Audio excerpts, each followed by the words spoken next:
नमस्कार दोस्तों, legal view dot में आपका स्वागत है। दोस्तों, आज हम लोग जानते हैं वसीयत क्या होता है। और मुस्लिम लॉ में और हिंदू लॉ में दोनों में वसीयत के अलग अलग महत्व होते हैं। अगर हिंदू उत्तराधिकार अधिनियम की बात करते हैं, खासकर मिताक्षरा परिवार से जो आते हैं उनके लिए, जैसे कि कोई हिंदू है जिन्होंने क्या किए, अपने जीवन काल में अपनी संपत्ति को किसी एक व्यक्ति के नाम से वसीयत कर देते हैं।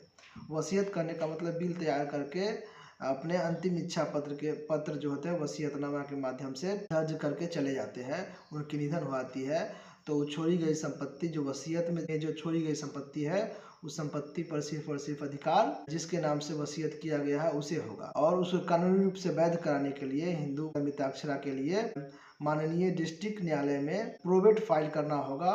और प्रोबेट सर्टिफिकेट मिल जाने के बाद जो है से उनके नाम से दाखिल खारिज का नामांतरण हो जाएगा और वो संपत्ति उनका माना जाएगा।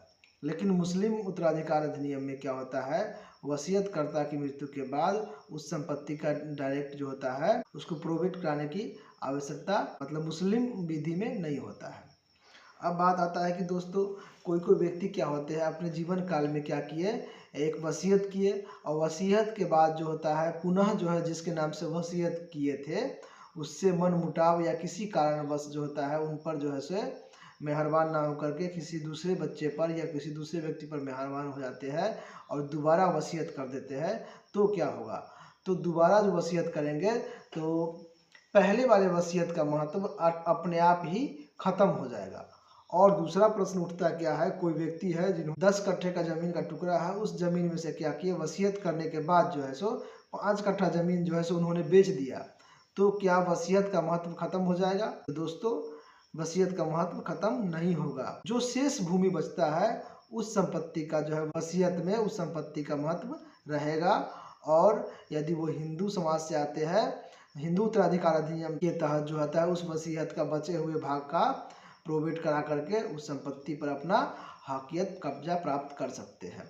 और यदि मुस्लिम समुदाय से आते हैं तो उस संपत्ति का को प्रोबेट कराने की आवश्यकता नहीं पड़ेगी, शेष भूमि मतलब वसीयत के अनुसार सुरक्षित रहेंगे। दोस्तों, यदि आप फेसबुक और इंस्टा पे मेरा वीडियो देख रहे हैं तो लाइक और फॉलो जरूर करें। और यदि आप यूट्यूब पर वीडियो देख रहे हैं तो सब्सक्राइब और बेल आइकन को अवश्य दबाएं ताकि नए अपडेट आपको मिलता रहे।